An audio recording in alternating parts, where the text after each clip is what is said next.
Mga kabisnes naming minamahal, makikisuyo po kami. Naglalambing po kami sa inyo. Kung maaari po sana ay pakisuportahan natin Analisa Reality Vlog. Analisa Reality Vlog. Hello mga kabayan, kumusta po? Good morning, good afternoon, good evening, or kung ano man pong oras kayo at tayo ngayon kasi beba po ang ating oras. Welcome po sa aking YouTube channel, Analisa Reality Vlog. To my new subscribers, thank you so much. Welcome po sa aking munting kubo.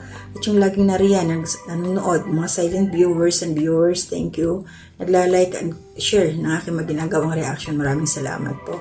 At bagong lahat, bago tayo magkalimutan, unahin ko na please subscribe niyo po ang Ka-Business Official dahil marami pa silang plano at gustong gawin para doon sa nabili nilang lote at magtatayo po sila doon sa future ng Rehabilitation Center Foundation po ng Ka-Business. At meron po silang mga products na ini-endorso. Nakikita niyo naman po yun sa bago or in between na piniplay yung mga na-upload ni Ka-Business. Mag-order na po kayo, i-click niyo lang yung link. Or pwede nyo i-search sa Google yung kabusinessofficial.com. Yun po yung website. So makikita nyo po doon yung mga products nila. Order na po kayo para makatulong din po kayo sa mga planong gawin nila ka-business. Kasi malaking malaking pondo ang kailangan para makapag-put up ng mga structure doon sa nabili nilang lote. So yun po. At ito nga, maraming salamat kasi ito sila Ate Dada pala na kapatid ni Mrs. Ka-Business. Ay, by the way pala, para sa mga bago po sa aking YouTube channel, naggagawa po muna ako ng mga reaction ngayon kasi hindi ako makapaglagalag dito at hindi po basta-basta nakakalabas na napapakita ko sa inyo yung lugar. Kaya nandito na ako sa aking kwarto. At dahil sa panonood ko ng mga video ng mga sinusuportahan kong mga YouTuber katulad nila Ka-Business Official, sila Marcos TV Channel at saka si Commander ni Marcos po, sila Daddy Frankie, shout out po kila Kalinga Prab, kay Kuya Bal, sila po yung sila Tekram, sinusuportahan ko. Pero more on dito po ako kay Ka-Business nakakagawa ng reaction. At ito nga, maraming salamat kasi sa paraang to napapractice ko pa yung aking yung utak, hindi kinakalawang. Kasi dito po wala akong makausap. So ayun kay Ate Dada, happy birthday. Ingat lang po sa iyong kalusugan. Na ayan na po, nabigyan na kayo ng blessing ni Pinuno, nila Mr. and Mrs. sa Ka-Business. Anytime makakapag-umpisa na kayo ng negosyo na gusto ninyong gawin, yung sabi niyo ikainan, pero syempre sabi mo nga may mga kailangan pang paghandaan. Pero at least Ate Dada, nandyan na yung puhunan. Hindi na, kasi yun ang pinakamahirap yung sa puhunan. Madaling humanap ng pwesto Diba? So, basta may puhunan na mabilis na yan. At ingatan niyo po yung pera na ibinigay ni Pinuno na talagang sa puhunan mapunta para makapaikot po siya. Pasensya na, inaano ko lang.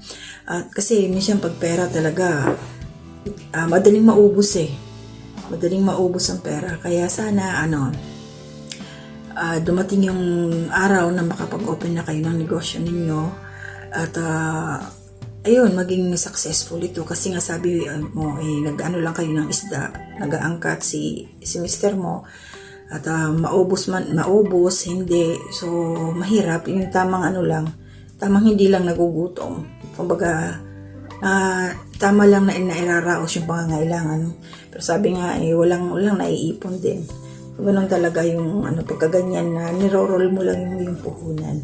At salamat din kasi nalaman din namin, nabanggit doon na si Butchok pala yung anak mo naipasok na rin sa rehab muli sa pangalawang pagkakataon at sana maging okay na siya doon. Habang lumalakad yung panahon, bumalik na siya sa dati niya, gumaling na siya. At pagpe-pray natin na paglabas niya totally hindi na siya mapunta pa ulit doon sa pinanggalingan niya, bumalik ulit. Mag-focus na siya sa pagbabagong buhay talaga. At alam ko Ate Dada, pag nanay kasi mahirap talaga ang kalagayan natin. Yung damdamin natin, masakit talaga yan. Pero para sa ikabubuti ng anak, may mga anak talaga na minsan nasusobrahan, sinusunod yung gusto. Kahit alam natin hindi maganda para sa kanila, katigasan na rin ng ulo. Pero salamat sa Diyos dahil nga, ayun na, magbabago na rin yung anak niyo po, si Butcho. At ito, nag-umpisa na nga ito si Pinuno, Charity Begins at Home. Tama po yung ginawa niya. Maraming salamat po ka-business kasi talagang yung ipinakita ninyo nila Mrs. Ka-business, ni Mrs. Ka-business, yung pinakita ninyong gesture na talagang tulungan ang pamilya, nandun talaga, family ties. So nga naman, bakit unahin mo pa yung bago kayo mag-outreach, unahin muna yung pamilya kasi sa pamilya natin talaga marami din ang may mga pangangailangan din sila. So tama po yun na mabigyan muna sila ng para makaahon, makabuelo rin sa buhay kasi parang mas mas maraming biyaya ang darating once na yung inuna mo yung pamilya. Family first nga. Yun nga. Kasi kahit ako, sinasabi ko talaga lagi, family first. Ganun. Importante talaga yun eh. Kasi sila talaga yung pamilya eh. Kahit anong mangyari, baliktarin man ang mundo, sa pamilya ka pa rin talaga tatakbo. So, thank you ka-business dahil napakalaking halaga yung itinulong nyo po kila Ate Dada para makapag-umpisa sila sa planang nilang gawing negosyo. 60,000. Ate Dada, malayo ng mararating ninyo. So, good luck po sa inyong magiging negosyo. Napakaswerte nyo po at meron kayong ate. Si Ate Marigold ninyo na napakabait. Si Mr. Ka-business din. Kasi usually mga kababayan, pag hindi, halimbawa katulad yun pag yung lalaki lang yung halimbawa si Mr. Ka-business lang ang gusto mong makatulong, kumbaga walang support sa asawa, mabigat din eh. Kaya ang galing kasi nga kumbaga intact sila Mr. and Mrs. Ka-business sa pagtulong talaga. Tulungan sila, yung nagkakaintindihan sila, yung puso nila talaga nasa pagtulong. Kaya magaan yung buhay nila. Kahit na may mga problemang pumapasok, nandoong na niloloko sila, ginagamit or what, standing pa rin. Dahil nga, hindi sila pinababayaan ng Panginoon. Basta lumalaban, nagpe-pray lang. So, yung mga taong nanloko sa kanila, nanloloko, ginagamit sila sa sariling interest nila, bahala na si Lord. Diba? Bahala na si Lord sa kanila. Basta alam natin, nakikita natin yung puso, yung mga galawan nila ka-business, pure. Pure talaga. Kikita mo naman yan eh. Nasa mga tinutulungan na lang nila ang mali. Yung mali na gumagawa pa rin ng hindi maganda kahit tinutulungan na, di ba? Yung parang pagdating ng sa mga huli ba, halimbawa tinutulungan nila, sa huli sila pa yung sinisisi, parang sisisi pa sila na binago yung buhay ng isang tao na tulungan, parang sila pa yung may kasalanan, di ba? Parang ganun. Kaya okay lang po yan, ka-business, at least ayan, isang pamilya, isang kapatid na naman ni Mrs. Ka-business ang natulungan ninyo, at nakakatuwa lang, nakaka-inspire lang na ganyan, na yung magkapatid nagtutulungan ba, sana all, no? Sana dumating din yung panahon kasi ako ate, makatulong din ako sa aking mga kapatid. Amen ako dyan. Darating din tayo dyan na matutulungan ko rin yung mga kapatid ko, being as an ate. Kasi ako, wala pa ako nagawa sa mga kapatid ko eh, sila lang kami nagagawa sa akin eh. Ako yung ating pasaway, buyag. Hindi naman. Yun lang. Siyempre, may mga pangarap din tayo sa buhay. So yun, na-inspire lang po ako doon, Mr. and Mrs. Ka-business sa ginawa ninyo na pagtulong kay Ate Dada saka sa pamilya niya.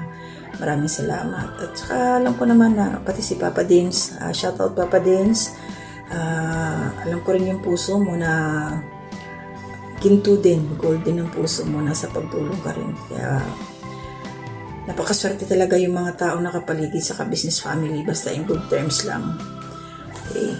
So, tayo mga kababayan, mga ka-business kapapi at saka kalingap na mga nanonood dito sa ating sinusuportahan na Pinuno, maging inspire na rin po tayo sa kanila at galaw-galaw din po tayo. In Jesus' name, diba? So, paano yan? Maraming salamat sa suporta ninyo. Tuloy lang po ang buhay. At ako ngayon medyo may gagawin pa rin. Mamaya pang 2:00 ang aking off. Nag-break lang po ako ngayon.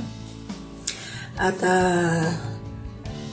Siguro hanggang dito na muna. Yun lang, Ate Dada, happy birthday. Ingat po lagi. Ate Marilyn, kumusta po kayo? At sa aking mga anak, ingat kayo anak sa pag-aaral ninyo. Sikap lang. Basta, mag-aaral lang kayo. Nagsisikap din kami ni mama, ni papa mo. Tutulungan din kami. So, yun. Hanggang dito na muna ulit. At mag-iingat po tayong lahat, mga kababayan, ka-business, ka-papi at kalingap. Huwag kalilimutan, lagi po mag-pray. Paglabas ng bahay, pray po kayo. Kahit nasa loob lang, hindi mo kailangan pumunta ng simbahan. Mag-pray po, pumikit direct to God na pag-pray. Okay na po yan. So, gabayan po tayo ni Lord. Sa Kanya po lahat ng papuri at pasasalamat. Amen po. Mga kabisnes naming minamahal, makikisuyo po kami. Naglalambing po kami sa inyo. Kung maaari po sana ay pakisuportahan natin Taong Gala. Pakisuportahan po natin Taong Gala. Analisa Reality Vlog. Analisa Reality Vlog. Anime Reactors TV. Anime Reactors TV. Alminda Cariaga Mix Vlog. Alminda Cariaga Mix Vlog. Ma'am Fleurs Channel. Ma'am Fleurs Channel. Densyak TV. Densyak TV. PLC Katangay Vlog. PLC Katangay Vlog. Kalingap Turak. Kalingap Turak. Alright? Alright. Bira. Bira. May notebook pa talaga. Ang galing. Alright? Alright. Ang galing. Ang galing. Support po natin mga kabisnes naming minamahal. Nagpaalam po sila. At ayan, mga reactors po yung karamihan dyan. At ito naman si Densyak TV ay solid ka business po yan na nasa abroad. At sponsor din po natin. No? Thank you so much po. God bless sa ating lahat.